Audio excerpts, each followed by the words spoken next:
tell Brent Gove that. Tell Brent Gove that, we will.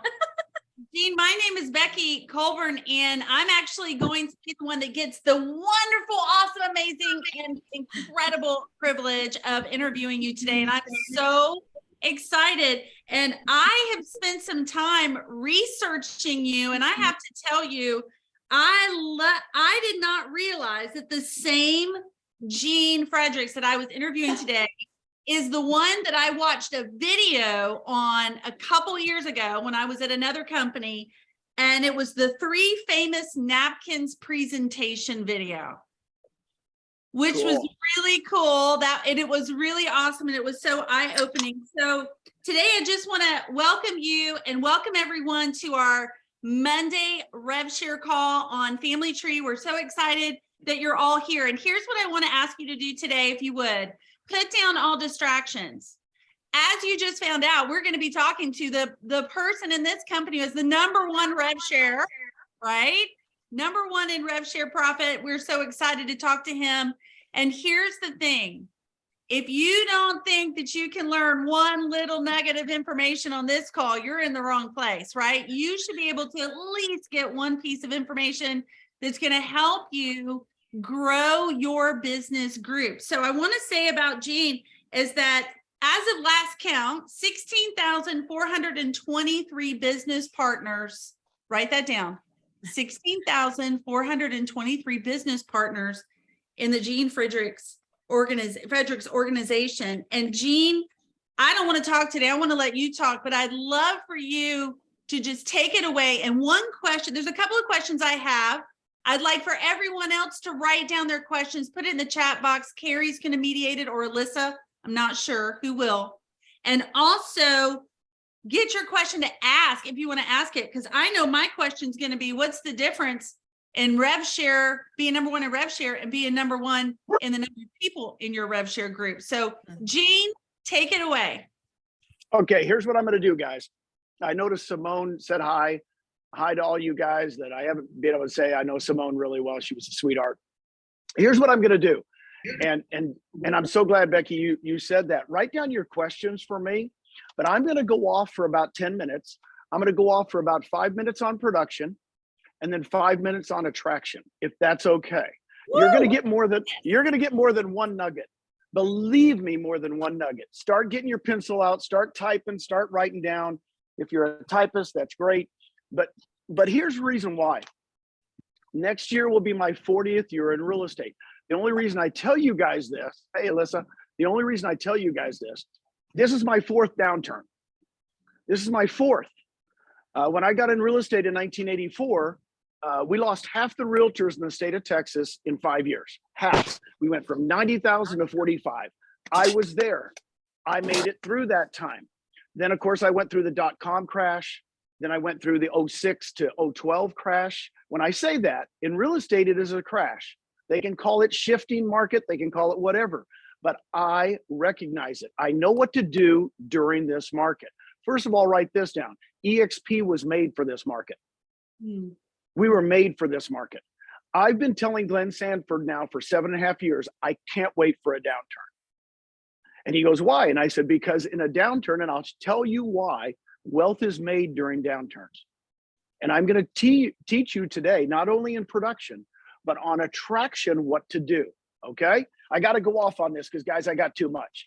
I mean, I'm too fired up today. If I get too fired up, just use different pencils. Go crazy. Okay. Production. #1, you need to know your market. What I mean by that, you know your numbers. Guys, I listened on my walk today on my beach in Puerto Rico to 2 people saying these are the year-ending numbers. This is what's happening. I know the NAR numbers. That's what I ran off there and got that flew away. I know the NAR numbers because I look at the total NAR numbers. Do you guys know how many units we lost last year? From 21 to 22? No, tell us. 1 million units. We went from 6.1 million units to 5.1 million. Now, that's not your local market. What I'm going to do is talk to you nationally, and then what I want you guys to do literally this week is know these numbers for your local market. Know them for your state. Know them for your area, because every area is micro, not macro. Now, it's not a micro, it's not crazy. I know when it happened. You felt it. I felt it when the interest rates go up like crazy, right? Last April, May, right? People didn't get the memo. So we were kind of carrying over from 21, which, by the way, was the top unit producing at NAR ever. So we lost by 1 million units. Guess who didn't predict that? NAR. They thought we'd do 6 million units again. I got their numbers. They were totally wrong. Well, guess what? When a downturn happens, it happens quick. It happens fast. Nobody anticipates it. But here's the cool part. Guess how many realtors we have? At the end of 2021, we had 1.6 million realtors. At the end of 2022, going down by 1 million units, we still have 1.6 million realtors. We don't get the memo. So in other words, we think, oh, life's still good. Life's great.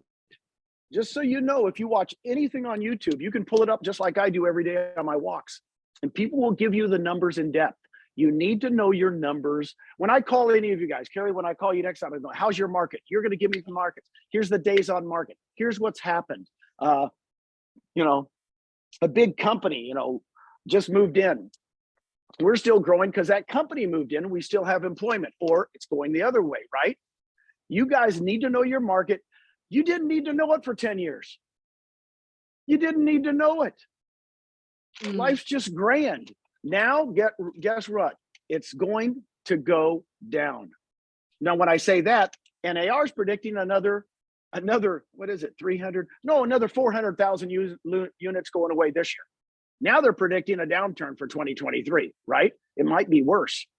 The only reason I say that, know your numbers. Number two, you better become a mortgage expert. What I mean by this, Cari, what I would do, David McMillan's my mortgage guy. I can call him at any minute. He goes, Gene, here's the deal. Here's what the arms are doing. You guys know what an arm is?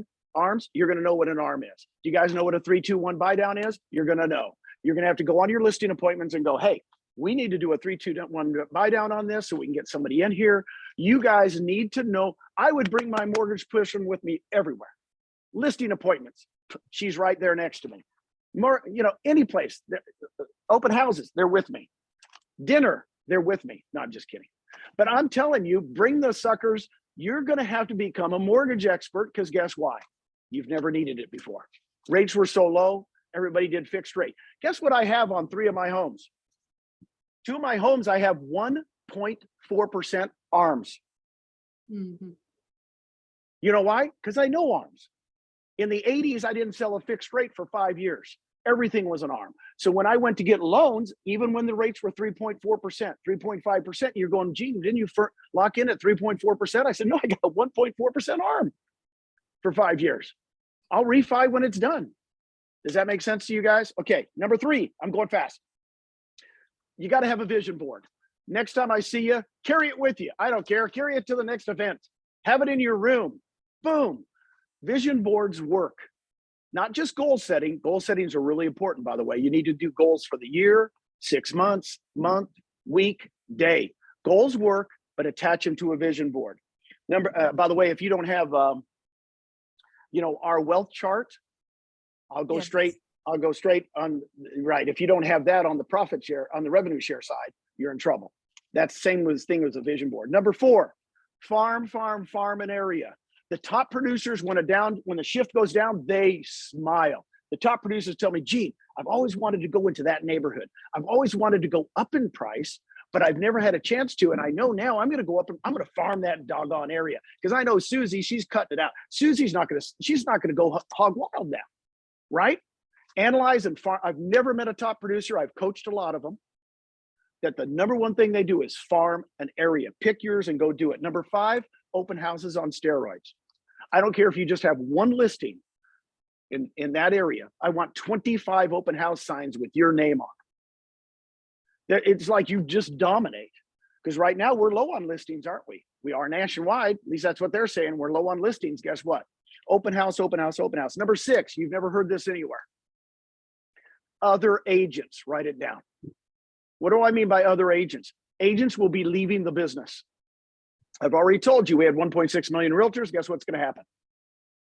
The fireman that sells 1 deal a year, the teacher that sells 2 deals a year, whatever it is, they're going to go, can't do this. I don't want to know the market that well hard. I can't. We're gonna have people that really don't want to be in this market and make it their business go away. What I want you to do is call them. Say, I'm here.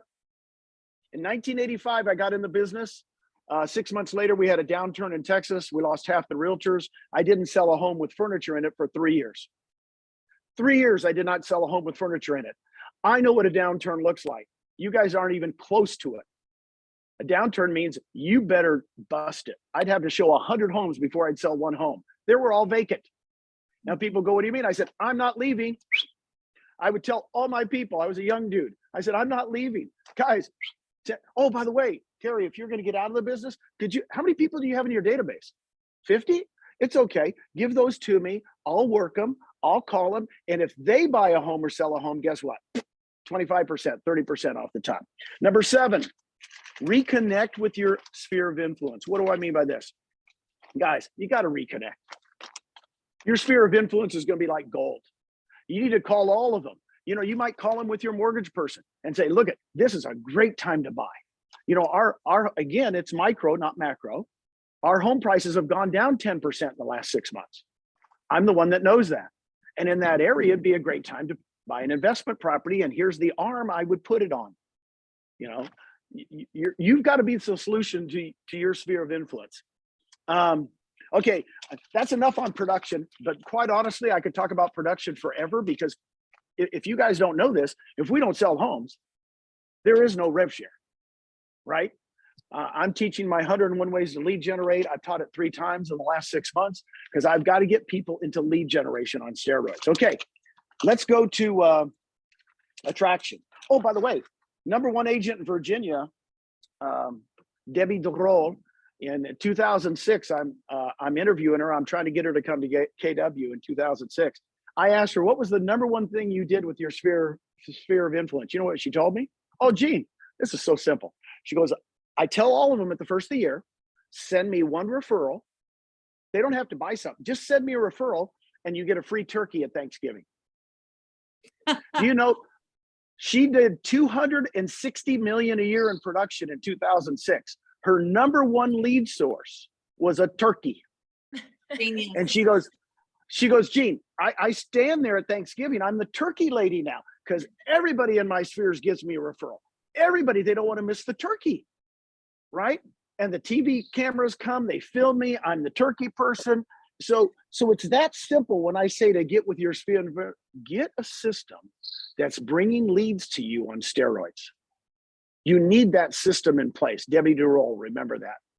By the way, when I moved to Virginia to sell franchises for Keller Williams in 2006, 7, 8, 9, we only had 2 of the top 100 agents in Virginia. When I left, we had 22. Now I'm going to the next section. That's How do you recruit? Wait to hear about that. How you Now, attract those agents. Let's go with that. that's Gene. right. Well, here's what we do, baby. I know. Now we're getting to the good part. All right. I want you to pick one of the following, because here's the key. Whoever has the biggest list wins the game. Whoever has the biggest list and FUs, you know what FU is? Follow up. Whoever FUs the best wins the game. So whoever has the biggest list and FUs wins the game. It's a patient game in recruiting. It is not an instant. It's not like selling homes. Ooh, I met this person, they're buying a home this weekend. It hardly ever happens like that, right? Okay, I want you to pick one of the following 6 things and dominate it. You can do 2 of them if you want, but if you do more than 1, I find out that people just get, our ADD just takes off on us. Realtors are like schizo. We're like squirrel, right? Mm-hmm. Yes. The #1 way is real estate transactions. Guys, as you're getting offers, they don't have to be a transaction. You get 3 offers on a property, there's a connection with an agent. You write their name down. Anytime you meet another real estate agent, you're writing their name down. They're going to be on your list forever. Okay. Real estate transactions is probably my first one. #2 is my favorite, affiliates. Mortgage people, title people, insurance people, inspectors. Guys, I go to my mortgage person, I said, who's killing it right now? Oh, this gal over at Century 21, she's been there 9 months. She's wrote 8 deals. I said, who is she? You'll never see it on the MLS. Oh, half of them are new homes. You won't even see them on the MLS. I said, what's her name? Oh, Cari. Oh gosh. Said, I'm going to give Cari a call and say, I connected with you. Go for the ones that are doing business. This is really key. Don't go for the low hanging fruit, the ones that do 1 deal a year, because guess what? They'll be bye-bye in 6 months. Go for the ones that are producing. Go for the happy ones. This is another thing to look for. Everybody goes, well, I'm looking for the people that are angry at their other company. No, you're not. When they say I'm happy where I'm at, I go, good. Now I'll talk to you. This is awesome. Guys, Cari, I could go to your market tomorrow and start and get a list of people. Guys, this is the #1 way to get a list of agents. You don't have to know them. You do know them. You're an agent, they're an agent. You already know them. It's not a cold call, it's a warm call. #3, real estate schools. I don't know what happens in your state, in the state of Texas. We could go to luncheons and we would go to these real estate schools once a week or twice a week. Rob Flick went to a luncheon in Dallas. Guess who he met there? One person came up afterwards at the lunch. Her name was Sheila Fageron. And Sheila Fageron got Brent Gove. So was it good for Rob to go to the real estate schools? Guys, if you can't go to the real estate schools in your area, become a teacher. If you don't want to become a teacher, buy a school. There you go. I'm just telling you, agents are going to be getting in the business. And if they're getting in the business in the downturn, guess what they're going to be? Hungry. Yes. They're going to be like Gene in 1985. In 1985, I got in. I left the corporate world and I couldn't go back. I just went, I burned the boats. I can't go back and do that again. Oh my God, I'd be a failure. So guess what? Go for those new agents. #4. And by the way, this is how my daughter does it, Nicole and Allison Gaddy, and I could name you tons of them, Scott Lewis. They text and they warm call people. I don't call it cold calling. They get list of people off wherever you can get them and do that day and night. Another way I warm called, I'm a people person. You can kind of tell. If I'm a people person, I'm one-on-one. I love open houses. I could go into your area, Cari, and I could go to open houses for 4 straight weeks and get a list of agents. Look for the ones that have good energy. Do not look for the ones that just sit in their chair and don't even look at you. Okay? Open houses are great. #5, social media. You guys knew I was going to go there, but if you're a social media nut, go for it. Call Mike Sherrard. He'll help you set it up. I'm just telling you, he's done it for a long, long time. Call AJ Maida. He'll help you. He's a buddy of mine. If you're going to work the YouTube area and do it that way, go for it. Okay. #6, hey, be part of a group. What do I mean by that? Are you a Tony Robbins fan? Are you a Grant Cardone fan? Are you a Tom Ferry fan? Are you a Brian Buffini fan? I would become NAR, WCR. I don't know, your wine club. Be part of the wine club. Go drink yourself through this market. But I'm just telling you, agents are everywhere. The problem is you have to have a system to go get them. And then, okay, and I like the ones like Brian Buffini or Tom Ferry or any of these guys. Of course, there's realtors everywhere, but I even like the Tony Robbins, because I go to another state and see Tony Robbins and I meet agents everywhere, right? That gets me out of my local area. #7, here's what you're going to do. Did you circle 1 through 6? If not, come back and make sure you report back to Cari that you're circling 1 through 6. #7, here's how to blow it out. You asked me how I've blown it out. Everybody that joins your team, let's say I see Terry there. He seems like a nice guy. I hope he is. He just seems like a nice guy. Yeah. He's this big on Zoom. So anyway, Terry, everybody that joins your team, and then let's say you go attract 10 agents in your first 2 levels the next couple months. It doesn't even have to be on your first level. It can be on your first or second level. 10 agents join your team. Here's what you're going to do. Make a pact with me, Terry. You call every single one of those agents to be part of the Terry team. Here's what we do. I want you to write down the 25 people you'd love to be in business with. They can come from your company or other companies. 25 people that you just respect, you would love to be in business with. You know what I'm going to do for you? We're going to call them together and I'm going to get some on your team. Let's say you have 10 new team members in the next 3 months. Guess what's going to happen? 10 times 25 is what? 250 new names. Okay? 250 new names. Who has the biggest list wins the game. I'm just telling you, I've had a list forever. I got to tell you guys this in attraction, and I'll tell you some other things, and then we'll go to questions. Elizabeth Riley and I started this thing in Austin, Texas. And I give Elizabeth so much credit. She's my sponsor.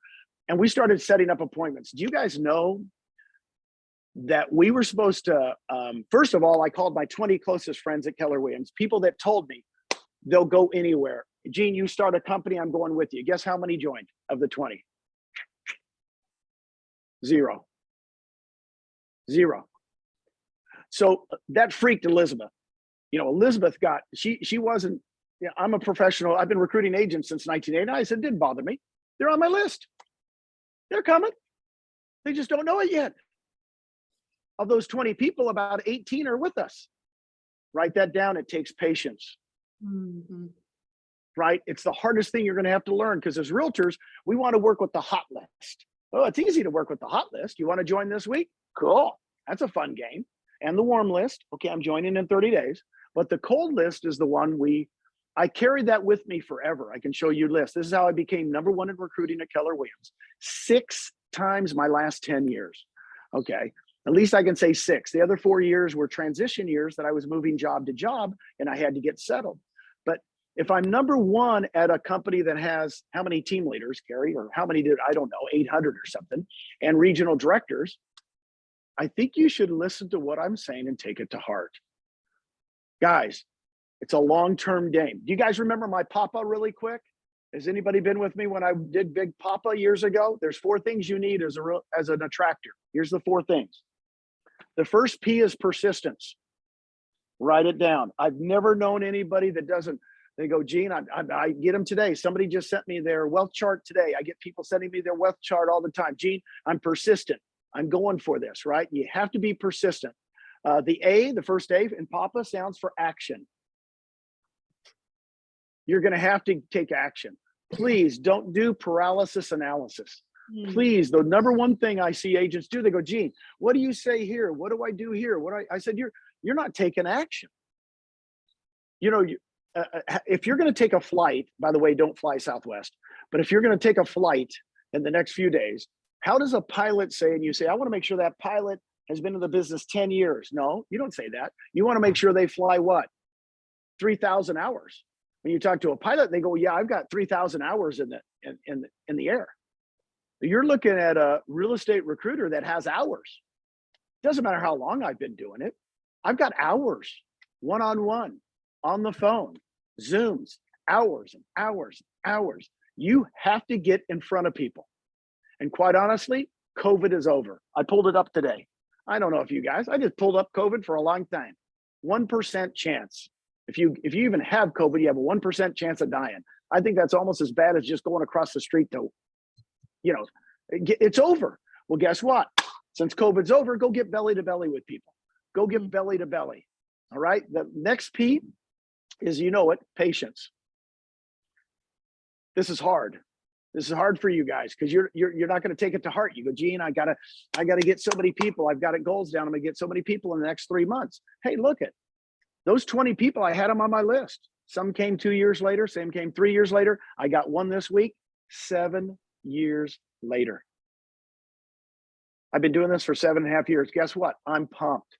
I am so excited, and that person is too. And I said, you know what we're gonna do? We're gonna make a list of all the people we know at Keller Williams, and we're gonna call them together.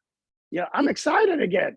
Why not? You know, that person joining me gets me pumped, right? You write this down. You need a running mate. You need a running mate. If you don't have one, go find one. If you're building your team and you go, Gene, I don't have a running mate yet, keep getting first levels. Keep getting until you have a running mate. It might be on your second or third level, but somebody has to go. Cari, I want to be you. Cari, I want to be you. I want to, you know, because they want to emulate somebody. You need a running mate. The last A is really important. You got to ask for help. I don't know why, because of our Google, because of what we've done in our lives, nobody asks for help. You guys know why I'm on the call today? Cari asked. It's that simple.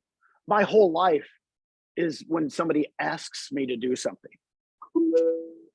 Does that make sense? So there's a couple of things I want you to do. Get used to asking for help. Get used to having people on this as 3-way calls. Let them do the hard work for you. I'm going to give you my cell number right now. And guard it with your little heart. But it's 703 338-1515. And I'm telling you right now, you set me up with a top producer next week, I'm there. Use me as a close. Don't lose me as an intro. Lose me as a close. All right? I do it all day long. This is what I do. The problem is you don't use me. You don't ask.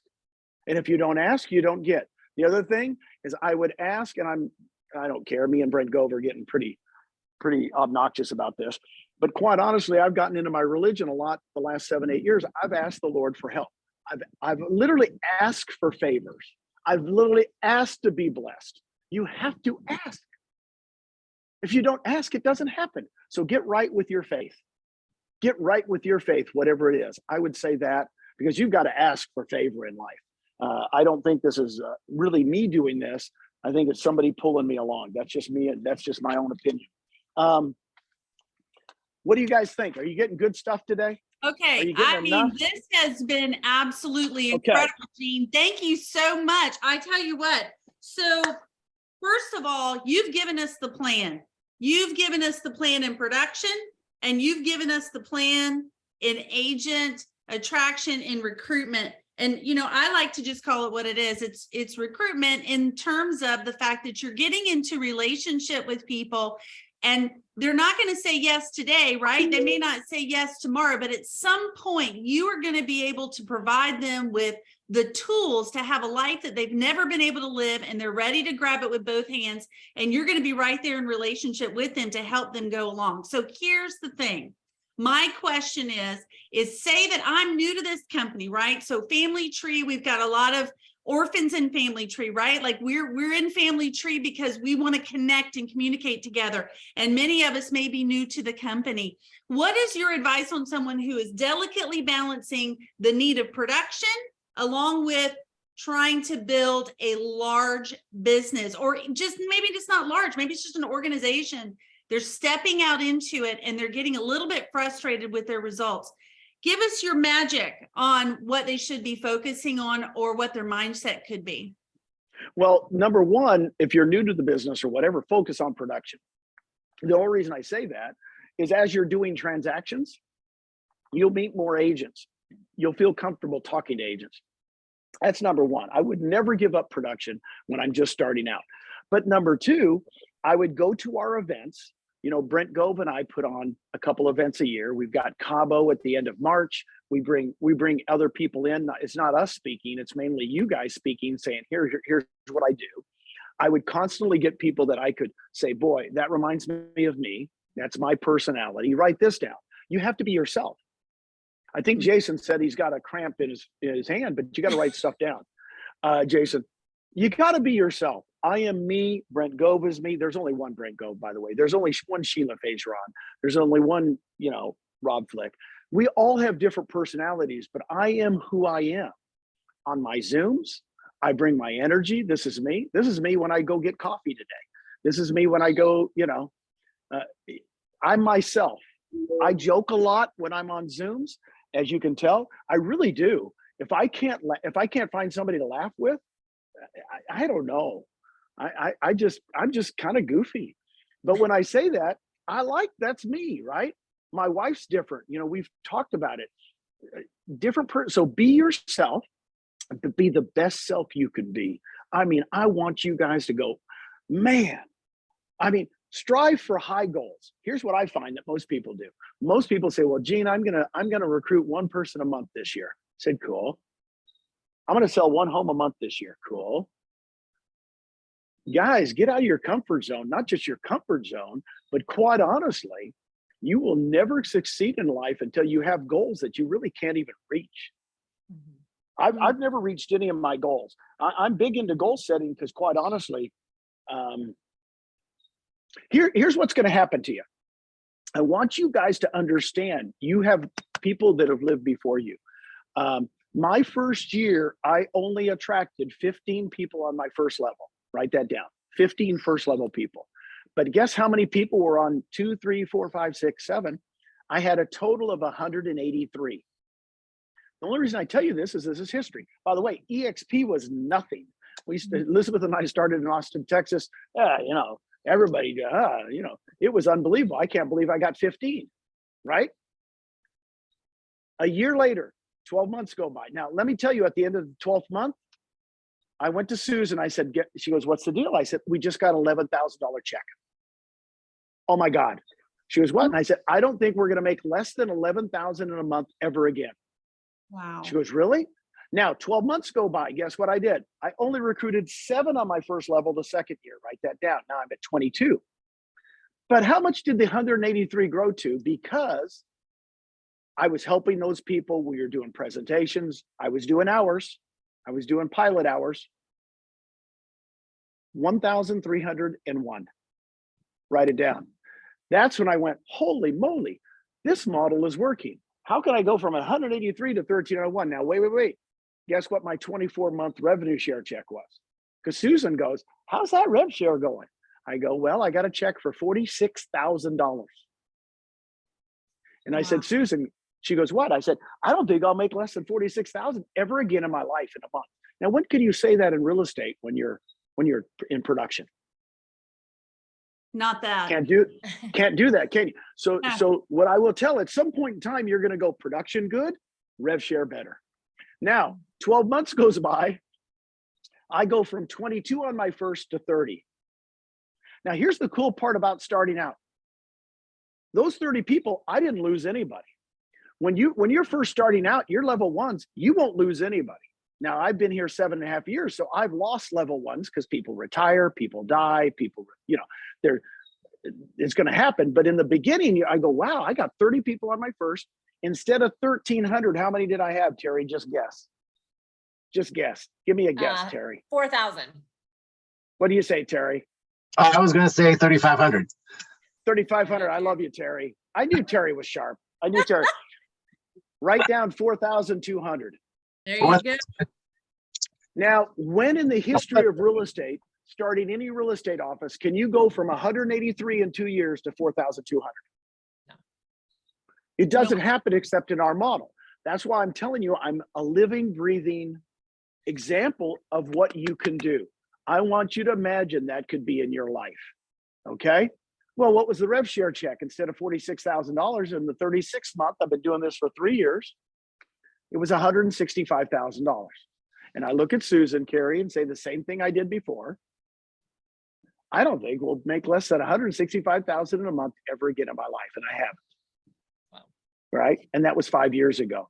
Now, saying that, this is a once in a lifetime gig. You got to know where you're at. This doesn't come along very often. So you've got to, I would tell you this. This is what Susan and I did. Now you got to understand, I sold 6 offices at Keller Williams. I sold a region. I'm the only regional owner to ever sell and move to another company. We put my hands in. I said, honey, I'm going to work really hard for the day. You might not see me for a while. When I say that, I might be a little bit out of balance. It's okay. It's okay to be out of balance for a while. So you might go, you know what? I got to sell 2 homes a month. I'm doing that. I'm making sure that happens. And on the side, I'm doing this gig. Mm-hmm. Yeah. And just become efficient, right? Because 7 years later, you have balance in Puerto Rico. Oh, I don't even have balance. I have out of balance the other way. I know. I have out of balance. I have out of balance the other way. Now, now it's funny if I have 2-3 Zooms in a day. When I first moved to Puerto Rico 4 years ago, I had 13 Zooms in a day. I mean, I was still cranking it. Now it's okay. It's all right. I'm going to the office today because I do have an office. We call it, Simone will tell you, the office in Puerto Rico is the casino. So, okay, Gene, I have another question for you. And if you guys have a question, please take yourself off mute. Actually, raise your digital hand so I know who has a question, because I would love to get more feedback on this call. But I've written a ton of notes. Yes, I have a hand cramp. So I think it's really interesting. I want to make sure that I point this out. Year 1, 15. The 20 people that you had identified didn't come with you. So you had to find 15 people, right? Year 2. New people, 15 new people, 15 new relationships. Year 2, 7 people. Year 3, 8 more. right? So the 7 new people that you had to, that you got into relationship with, how you do it? Give us the goods. How'd you do it?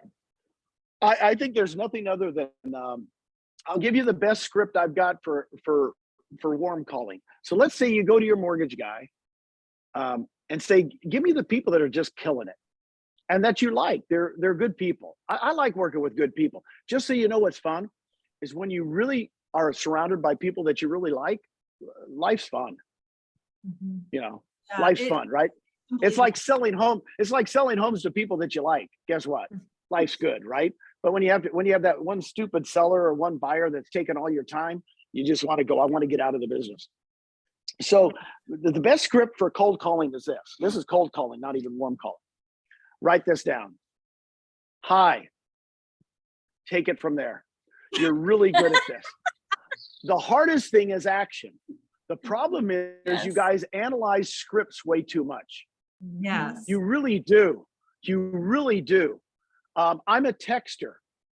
I can do 10, 15, 20 texts in a day. Hey, I was just talking to Susie at XYZ Mortgage. She said, you're killing it. Man, I would love to know how you're killing it. Do you have 15 minutes next Tuesday at Starbucks? Love to pick your brain. Perfect. I love that. Okay. You're basically giving them compliment for what they're doing. You're asking them to share with you how they're doing it. And we know top agents love to do that. And you're asking them to meet you for a cup of coffee. Gene, Simone has a question. I'm going to ask Simone to unmute if she would, so she can ask Gene a question. I knew she would. I knew she would. I know Simone. Hi, Gene. How are you? Hey, good. Good. I have a question and then I have a ask of you. The question is, if you were to do it again starting today, would you go, which way would you lean? In-person meetings or would you go over Zoom? Well, whatever I can leverage the best, I would. That's what I would say. I still believe in one-on-ones. As you guys know, my schedule, I've said it many times on stage, was 10 o'clock, 1 o'clock, 3 o'clock. I literally went to the same coffee shop. I wore the shirt yesterday that I was there on May 21st, 2018, when we went on NASDAQ. I wore it yesterday. I still have the picture because I went to that coffee shop for 3 years. 3 years, 10 o'clock, 1 o'clock, 3 o'clock. Now, again, I did lunch and learns. I like lunch and learns. I think we got to get back to doing lunch and learns because, you know, COVID got us away from that. So lunch and learns, one-on-ones, to me, bring the best results because it's hard to fake it in person. On Zooms, and I'm, you know, I was using Zoom way before COVID because I moved to Puerto Rico before COVID. So I was using, but they can't get your vibe, Simone. Seriously. If I met Simone, and I know Simone, if I met you one-on-one, I'm joining. I mean, I know your personality. I know what the vibe you give off. I mean, seriously, I mean, I don't know. I guess, I think, let's face it, lead generation for agents, it's not just about getting a big list, it's about conversion, right? So are you going to convert that person? Here's the other thing. Do you guys know what the average, I could not believe this when I looked up this stat. The average agent in America, the 1.6 million make in GCI? 34,000. That's what I thought. Right. Guess what it is? 92,000. 92,000. Write it down. That's average. That's not median. That's average. And I went, holy moly. Because you know why? The reason you thought it was 38,000 is that was 15 years ago with an average sales price of 200. The average sales price on NAR now is 365. 365. I want to sell homes again. You know, guys, we're making more money than ever before. So if the average person is making 92,000, I have a lot of people to talk to. A lot of people. They're all cappers. They're all cappers. They're capping, right? And they run with other people that are, right? That's the Oh, interesting.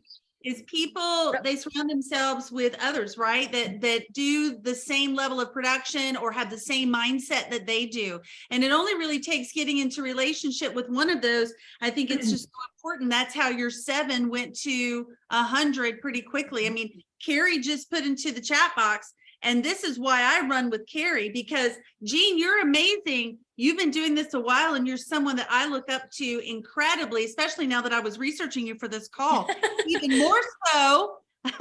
And Cari and I are really close, and she's the one who really got me excited about this. And the fact that, Cari, you in your first year, you brought in 15 agents, and now you're at 140 in year one, and you're just finishing up year one, basically, right? Yeah, correct. Yeah, I was just saying, I mean, look, Gene said exactly true. I wanted to prove the point. He said, this is how I did it. Other people have gone before you. Yes, it's true. I did it. And so anybody can do it. And 15 is probable for anybody who's out there selling real estate that is talking to a lot of agents. I'm not even selling real estate, and I found 15 people. So I know you guys can do it. 100%. Can I jump in? And Gene, can you just, if you don't mind, share the story of the nickel? Well, sure. I love telling nickel. You know, it's funny. I was on a Zoom last night for 2 hours with a team I'm trying to bring over. Oh, do I work the weekends too? You bet. Am I a little bit out of balance sometimes? You bet. I just went into the nickel story. 2011, what is that, 11 years ago? I'm a team leader for Keller Williams, and I'm doing a happy hour. By the way, realtors, we love to drink. So we're doing a happy hour in Austin, Texas. And next to us in the outside happy hour area at this restaurant was Dell Computer. Now in Austin, Texas, the #1 human being, he's like Muhammad Ali in frickin' Austin, is Michael Dell, because he's famous. It's the largest employer in Austin, and everybody knows Michael Dell. So they're having a happy hour. We're having a happy hour. Their drinks are free. Our agents have to pay for theirs. Oh, that was KW. It's okay. So anyway, here comes Michael Dell. Here comes Michael Dell. He's walking through about 40 or 50. And I know you guys, I'm sorry, Cari, this is probably you. Becky, this is probably you. They're a little grabby. You're a little grabby. You're not letting Michael Dell walk through without you saying something to him and saying, Michael, I dated you in high school. You just don't remember me. I don't know what you guys say, but whatever you say, it's really funny. And the poor guy had about 10 minutes to get through our crowd. So he walks out, and outside, literally, we could see it, was his Maybach Mercedes-Benz limousine. His driver opens up the back door.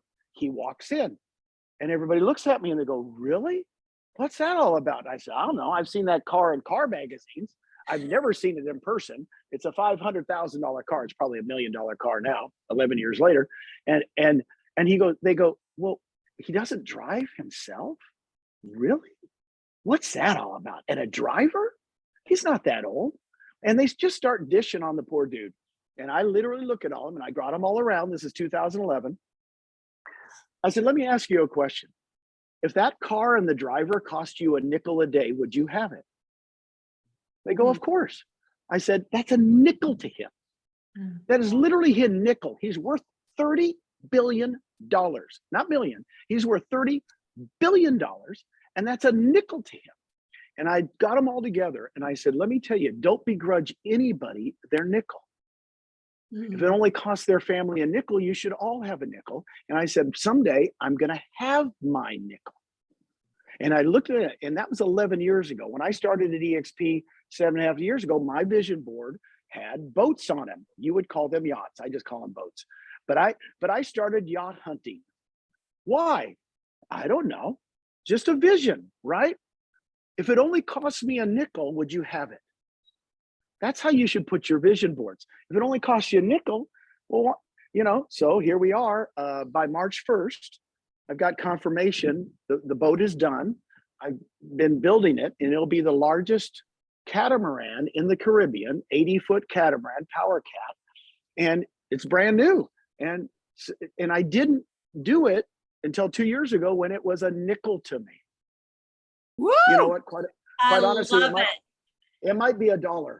It might be Might be $100. $1 now. It might be more than a nickel. But here's the thing. And we're gonna help people in Puerto Rico. I'm gonna have the 5th and 6th graders on that boat to show them what yachting's all about, what the engine room is. If they're an engineer, let's see if you want to be. I'm gonna have so much fun with this because we're gonna affect the economy here in Puerto Rico a lot, and we're gonna be the only one actually chartering out of the island here. So I'm very, very excited about it. Go get yourself a nickel. Go. You And by know the way, what's so funny about that, Gene? I'm going to put this out here. My husband and I have this vision that, as we move into a couple more years of this, we're just going to, get a really fancy RV so we can take our 2 big dogs with us. And we're going to travel around to see all of our partners across the country because we're already in 26 states. And what's funny about that is, we don't necessarily always do a vision board, but I can tell you, we look at things we want all the time together. We think about it and look at it, and we know in us it's going to happen. And we have done that since we've been together now, 7 years. And so, sometimes you don't actually put a big vision board up, but what I would implore you is to seek out what it is that you want, because you will find it. It will come to you. It's just a matter of when that is. Because if you don't see it and you don't look for it and you don't envision it, I mean, how does it come to be, right? It's just like the idea of, if you don't know where you're going, how do you go there? So I love that. And then what good can you do with that? How can you make it fun? How can you have what you can have, whether it's a nickel or $100 to you, whatever it is, but then what can you do to bless other people with it? That's pretty amazing. And that's what this company is all about. So very, very inspiring. Thank you for sharing that. Oh, thank you. And the name of the boat? Yes. Naughty Nickel. Yes, perfect. Nauti, nautical, Nauti nickel. And the name of the 17-foot tender on the back, because there's a 17-foot tender on the back, is Spare Change. Oh my God. And the name of the Sea-Doo, right? The Sea-Doo that's on it is my 2 cents. So Oh my gosh. here's the thing about life. I had my vision board, and this is in Austin, Texas, when Elizabeth and I were starting it there, my wife. I had it on big board, and I had it where I drove in every day and had to look at it. And it was a wealth chart attached to my vision board. So that wealth chart is really, really important, going, okay, I got another person, I'm going to write their name in. I just believe in this stuff because your story of your life, you envision it where you're going. Quite honestly, if you don't succeed at a high level, you probably envisioned that because you had something going on in your mind that made you. I grew up in Phoenix, Arizona. I'm not driving the boat. Everybody's like, how are you gonna drive the boat? I said, like this. Yeah. So Alyssa just said, get your wealth chart and fill it out. It's really, I'm going to have Gene talk about that. Gene, you have this wealth chart on your webpage, right? So that's right. Tell us how to find you on your webpage. Just Gene Frederick. I think Gene Really Frederick hard. is our webpage. Yeah, It's really hard to find you. You need to do a wealth chart, and I don't even call it a wealth chart. I call it a freedom chart. Yeah. Because quite honestly, what it will do is have freedom for you, because wealth is a funny thing. People get enamored with it, but in quite honestly, it's what you can give back. If you haven't had somebody in a charity break down and cry, you haven't given enough money away. Yeah. When I say that, I'm blessed. I'm blessed to help people. In other words, it's crazy to me that people, I don't even want to hang out with people that go, well, how much is enough money? I said, what are you talking about? I need enough money to help the homeless. I need enough money to help the people that are on drugs. I need to help, I need a lot of money because we're going to help. So it's not get over the Christian thing. It's a bunch of bunk, by the way. It's a bunch of bunk that you shouldn't, that you should give it all, I've read a couple books on it. There's nowhere in the Bible that the Lord says you shouldn't become wealthy, by the way, and help people. So it's just because it's been twisted. Right. Just so you know. You know what I find interesting about your story, and I don't know if you guys are listening to this, but this is what strikes me, because whether you're in Cari's situation where, or her amazing situation where you've been with the company a year and you've built this really nice one, level front line and it's really starting to get momentum, or whether you're saying, hey, I'm just not there yet, I've got 1 or 2 people, or whether you're someone like Gene who's got 16,000 people. The reality is what I love about your story is that 7 years later, you're getting your nickel. And what that means is that you've been consistent for all of these years as you have been building and taking a step forward and 2 steps back, then 3 steps forward. Can you talk a little bit about that consistency and what that's done for you? Because we don't usually we see someone's success when they're on the mountaintop, but we don't see what they've done to get to the mountaintop, right? Yeah, I've got a whole thing that I teach on discipline, because quite honestly, you got to be disciplined. Okay. Just a second. Let me send that to voicemail. Okay. I had a call come in. 21 years ago. And by the way, it was 21 years ago, and this is what you should start now. Somebody helped me. I went to a team leader boot camp, and Mark Willis, who was the CEO at the time at Keller Williams, said, Gene, well, how are you so successful as a team leader? And I said, well, he says, why don't you go away and 3 months from now, write down, if you've never done this, it'll be revolutionary for you. By the way, I was 46 years old when this happened. Write down everything you do every half an hour for a week and literally do that. So I came back 3 months later and I was #1 team leader in the nation. And he says, well, what do you do? And I said, well, at 6 o'clock, I wake up, I hustle around. I get in the car at 6:30 to 7. I drive to the gym, 7 o'clock to 8. I have a trainer, 8 to 8:30. I take a shower, go to Starbucks, 8:30 to 9. I meet with my staff. I was running a large office for Keller Williams. 9 o'clock, I go to the office. 10 o'clock, I have an interview. 1 o'clock, I have an interview. 3 o'clock, I have an interview with an agent. That's my day. Now, and by that way, that was Monday through Friday. And then I had to earmark what I was doing on the weekends. But I did that for like 6 years, literally. I never, Monday, Wednesday, Friday with a trainer, on Tuesdays and Thursdays. But if you write down every half an hour what you do, you'll really find out you're wasting about 4 to 6 hours a day. Wow. So a lot of people go, well, I can't sell homes and do attraction. I said, well, show me your schedule. Show me your schedule. And I bet you I can fit some stuff in. So when I went to EXP, the reason that was 21 years ago. And a lot of people that know my personality think, well, because I'm always joking around and having fun. They don't think I'm disciplined, but I am. Does that make sense? In other words, I'm really, so when I went back to, by the way, I was retired when I came out of retirement to do EXP. I looked at Susan, I said, I'll see you. She goes, what do you mean? I said, I got to go to that coffee shop. I'm going to go back to work. And 10 o'clock, 1 o'clock, 3 o'clock, 10 o'clock, 1 o'clock, 3 o'clock, sometimes 10 o'clock, 1 o'clock, 3 o'clock, 5 o'clock, 10 o'clock, 1 o'clock, 3 o'clock, 5 o'clock. 4 in a day is tough for me because by the 4th time I'm really doing my napkin presentation and everything, it gets kind of garbled. But I can do 3 belly to bellies a day. And again, that's my skill set. Then every Wednesday for 3 years, me and Elizabeth Riley in Austin did a lunch and learn. And then I drive to Austin to do a lunch and learn. I drive to San Antonio to do a lunch and learn for my people. In other words, quite honestly, I was very, very scheduled. But I wasn't that out of balance as you think. Because you probably think, oh, Gene, I got news for you, man. I like movies, and in Austin, Texas at 4 o'clock, if I didn't have a 3 o'clock, I'd go watch a movie at 4. And then I'd go home. I had a movie theater really close to my house. I tend to think what happens is you guys aren't really as disciplined as you should be in life. Oh, that's a mic drop moment. Yeah, you think you are, but you're not. And it's not the person that works 16 hours a day. Quite honestly, the person that works 16 hours a day is not disciplined. No. I think they're crazy. You guys ever listen to Elon Musk? I mean, Elon Musk says, you don't want to be me. Because, he's really got that thing where all he does is think. And he has a cot in the office and he sleeps in the office. He doesn't even own a home.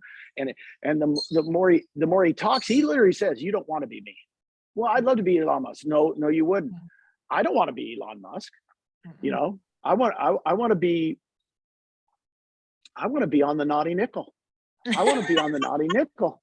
And I want you guys to be on the naughty nickel with me. You know, Yes. how do you get on the naughty nickel? Go get a couple hundred people. Yeah. I'll invite you to Puerto Rico. We'll get on the naughty wait. nickel. Come on. Okay, I'm almost there, Gene. I'm coming on the I know. nickel. Gene, you know, the one thing I really, well, I say the one thing, but there's so many one things you've said, but one of the things that was really helpful for me just now is when you said, talk about the people that you can help, or think about the people that you can help. I wonder if we were able to be a fly on the wall in your checkbook, in your, you know, the things that you've done with giving, how many people would have missed out on an opportunity because you were not disciplined?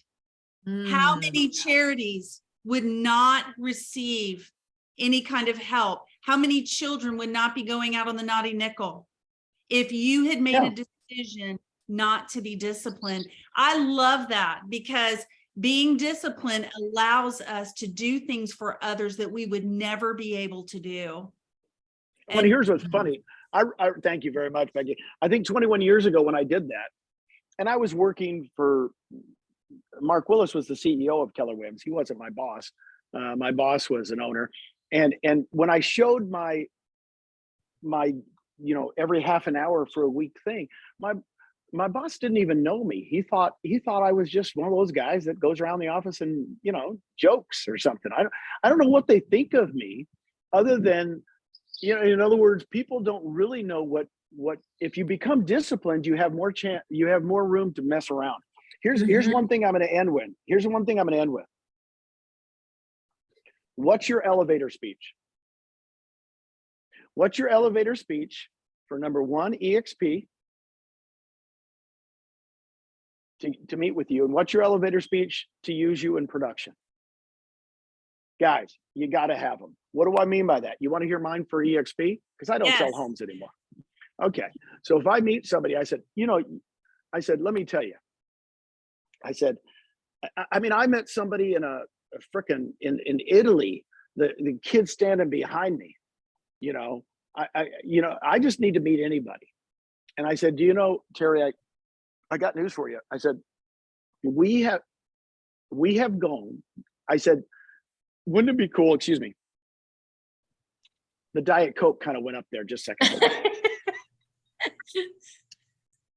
Diet Coke, not a sponsor. So anyway, I said, Terry, wouldn't it be cool if you met Jeff Bezos in the beginning when he started Amazon? And Terry goes, yeah. I said, I met Jeff Bezos 8 years ago. His name is Glenn Sanford. It's really weird when you meet a Jeff Bezos and you know that the guy has got something that nobody else has. I said, I just latched onto this. I just realized he was going to change the real estate industry as much as Jeff Bezos has changed how to buy stuff. I said, if I can show you, Terry, how we've grown in the last 4 years from 15,000 agents to 87,000, by the way, never been done in the history of real estate in 4 years. Would you be willing to listen to me and find out why we're doing this? yes. Okay. The elevator speech for me has changed over the years because guess what? It just has. My elevator speech in the beginning was, we're the company of the future. We're the blah, blah, blah, blah. What you want to do is have an elevator speech that captivates them and says, let's get together next week. Well, the company's changed, right? You've got Oh, the story it's that all you different. promised is now the story that you can actually tell because it's happened. Right. And then also, I thought of that because I used to use Netflix and Blockbuster, but I like using Amazon versus retail because quite honestly, I want to raise the hands. How many of you women and guys, because guys don't shop anyway, normally, but how many of you women have been to JCPenney's lately or Sears? No. Now, how many of you have 3 boxes outside your front door that say Amazon on it? Okay. Hello. There were 2 outside my front door when I came back today from lunch. So I think what we're doing to the brokerage business is what Amazon did to retail. I really believe we're going to go down you know, it's kind of like the wild, wild west, you know, when they have those ghost towns, and there's going to be a ghost town, and there's going to be a Coal Banker sign and a Keller Williams sign and a Remax sign. They go, yep, that's how we used to sell real estate. Yeah. And they're now vacant because, quite honestly, JCPenney's has no idea how to compete with Amazon. And quite honestly, we've gotten rid of all the expenses for real estate brokerage. Literally, we're making money now when nobody else is making money. So I want you guys to have your elevator speeches down for production, and you know, why should they use you as your realtor? You know, I go back to my number one. You know the market better than everybody. You know, do you understand that the market's blah, blah, blah, blah? In 3 minutes, I could say, hey, boom, boom, boom, boom. You don't understand. I know what's going on. In fact, it's a great time to buy an investment property over here. Bing, bing, bing, bing. Why? Oh, let me get with you next week and I'll tell you. I love it. Gene, Right? wish we could go on for hours and hours. I don't know about you guys, but I've gotten like 25 nuggets. Right? Thank you so much for being on. You guys, how do you get in touch with Gene? Well, he gave you his cell phone number. So if you've got someone that you want to close, a producer that you want to close, call him. He's challenging us. Call him, right? And you've got genefredericks.com that you can go on and get all of his information. And you've got workplace chat. We've got all of these different things. Gene, you are the best. And it has been my honor to be with you today. Thank you so much for answering Cari's call. We just appreciate so much, and we thank you. Thank you for asking, Cari. Thank you for asking. Love you guys. Thank Be good. you. Thank you. Next time. See you Bye, guys. everyone. Bye. Thank you, Gene. Thank you, Cari. Woohoo.